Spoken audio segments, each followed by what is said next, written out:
രക്ഷകാ എന്റെ പാപഭാരമെല്ലാം നീക്കണേ.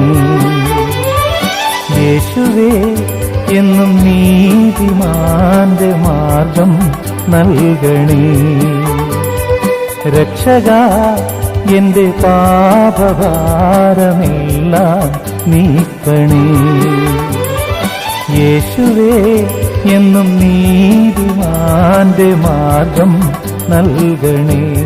ഇടയ വഴിയിൽ നീ അഭയമരുളൂ. രക്ഷകാ എന്റെ പാപഭാരമെല്ലാം നീക്കണേ. യേശുവേ എന്നും നീതിമാന്റെ മാർഗം നൽകണേ.